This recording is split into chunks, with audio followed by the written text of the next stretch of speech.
Hi, everybody. Welcome to our 26th Talk and Learn session, in which today we're going to be talking about long exposure photography. Have some exciting submissions here. But what I did want to actually open the stage, I'll talk a bit about long exposure photography. I'm sure a lot of you are very familiar with it already. So pretty much what we do when we shoot long exposure photography is we use neutral density filters like this, and you can see that this is a 10-stop filter, so it reduces the light entering the camera by 10 f-stops. Now, the minimum that you're going to need to shoot long exposure is about 13 f-stops. So I take two filters and I thread them together. And you have to be very careful when you thread together because they tend to stick. And then people are always asking me which brands to buy. I don't like recommending brands. I can tell you that almost every single brand has a color cast to the filter. Some have less. I know the breakthroughs are considered to be very good. They're very thin filters. I personally use the BW filters. They do have a reddish color cast. Let me share a bit. You can see this is an image without any filter at all. This is the Kenko filter, very good filter. This is a 4-minute exposure. You can see the histogram, how it's a perfect histogram, almost exactly like the conversion table gave me. Firecrest is a special filter designed by Format High Tech. They used to be big players, now lots not so. And this is my BW filters, even though they're considered to be very superior optics. They're a German company, glass filter. But it's a very dark filter, meaning you're going to always have to expose for longer, which for me, it doesn't really matter because that way I have the freedom to expose for longer. But it does give a red color cast in which I do color corrections to after. You can see the histogram, how it's sitting much more on the left side, whereas here it's on the right side. So that's something I wanted to point out to you guys, that a lot of filters will have color casts on them. And when you are choosing a filter, keep in mind also the ring itself. Is the ring from brass or from aluminum? Whereas brass is considered to be more durable. And do not tighten them too much together, otherwise they're going to stick and it's going to be very hard to separate them. However, if they do stick, a great technique is to throw them in the freezer for about 30 minutes, an hour. And then the cold temperature will make them shrink, and then you'll be able to tap a bit and loosen them. Another technique are these clamps, these special clamps that can separate them. Let me show you. One of my students just lent them to me because I needed to use them recently. I'll stop the share. So these are great little clamps, and that way you can grab it. But when you do use these clamps, make sure to do it over a bed or something soft because they're going to slip. It's not going to work on the first try, so you don't want them to fall on the ground and just break. And I guess these you can get on Amazon, anywhere that, or B&H, anywhere that sells filters, these things. So before I kind of go into things, magnetic. Yes, great question. So I do want to open the stage to questions. Please ask as many questions as you want. So because I like using the circular filters, you can see this is a circular filter, and all it does is it threads to my lens. Now, when you are buying filters, it's always best to buy the largest diameter that you can afford because the price goes up with diameter, because you're going to have different lenses and every different lens is going to have a different diameter. And you always want your filter to have a larger diameter than your lens, otherwise you won't be able to use it.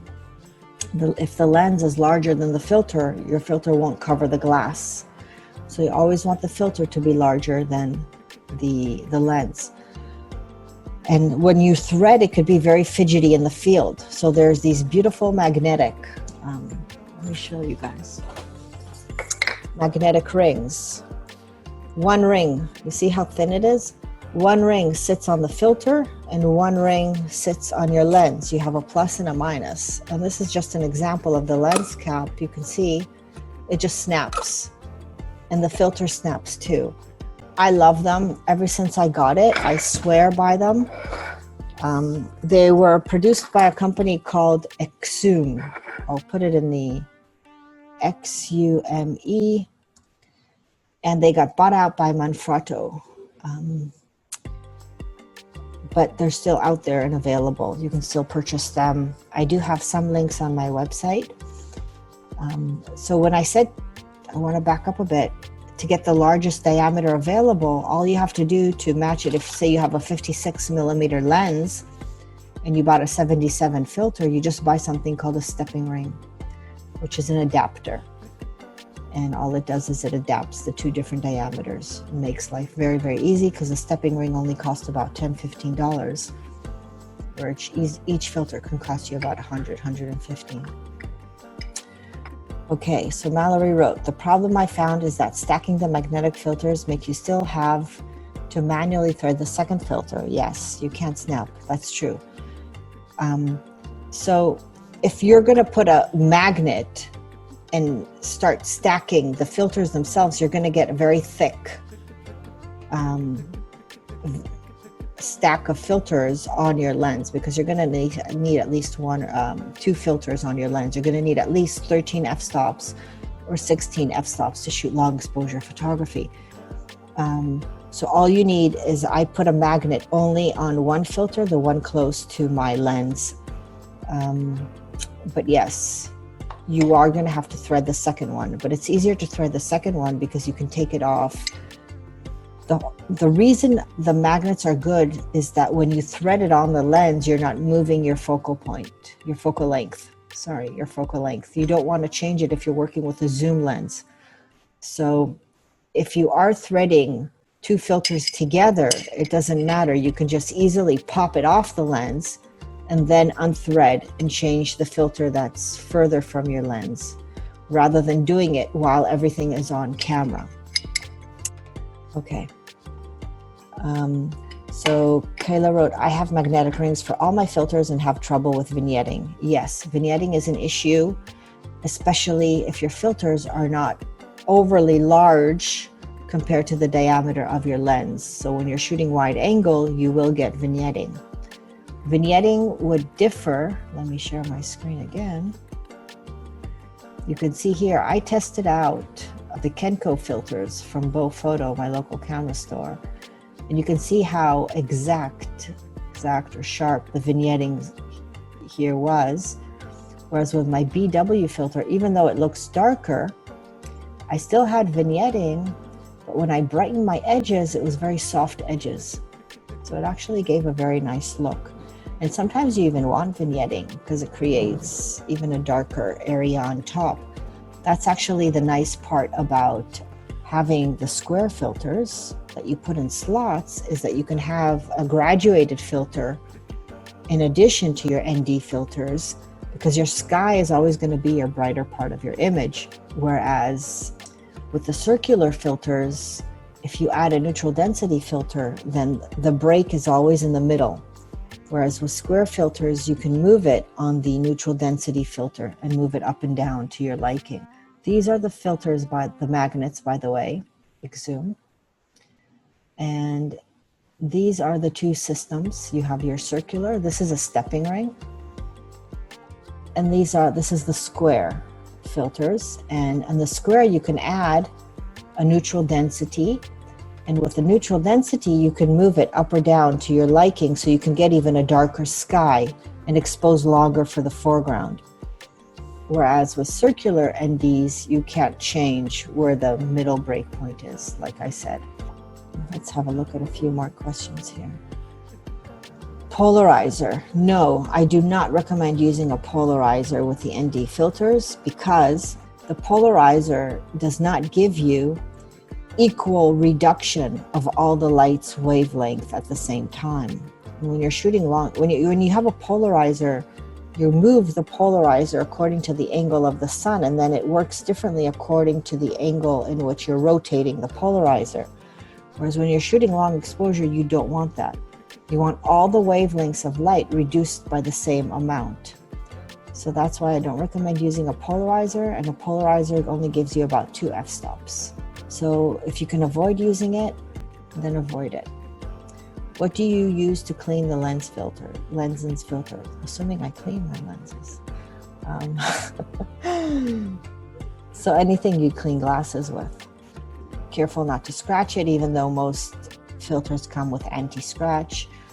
But in like a cloth, the microfiber cloths and the solution that you would clean glasses with. Same way you would treat optics. Okay, so Doris is asking, want to buy 10, 13, 16 stops. So when I recommend purchasing a 10 stop, a 3 stop, and a 6 stop, because that combination will give you 13 f-stops and 16 f-stops. 16 is more than enough for long exposure in most conditions. Now, some countries are sunnier than others, so you might be using more your 16 f-stops than your 13. I live in Vancouver, BC, which is the Pacific Northwest. It's most of the time when you're shooting long exposure, it's very cloudy and overcast, very much like England, and 13 f-stops is enough.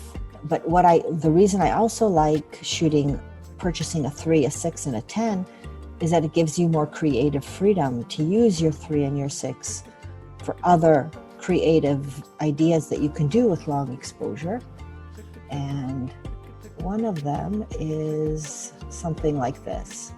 So this is a long exposure shot in New York. This is the flat iron. Now ignore the color cast. This has not been post-processed at all. But you see there's no trees, there's no taxis here. Everything is gone. And that's another thing that long exposure does, is it completely eliminates movement of things. Unless they're standing still, you'll get a ghosting effect. But then I used my 6 stop and took a slower shutter to introduce the taxis back in. So if I had a 16 all-in-one filter, I couldn't do that.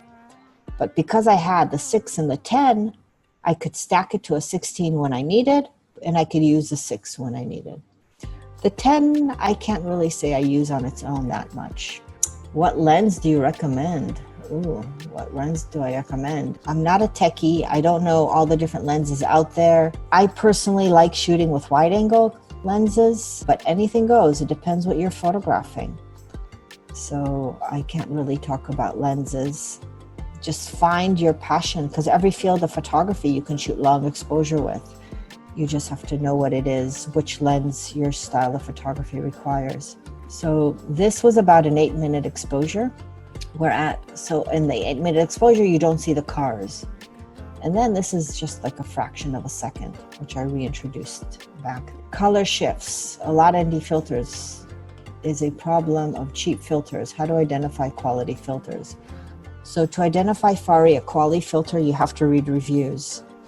Breakthrough is a very, very good brand. And they barely have any color cast. They're very expensive. The Nisi filters are very good. BW are good, but they do have a color cast.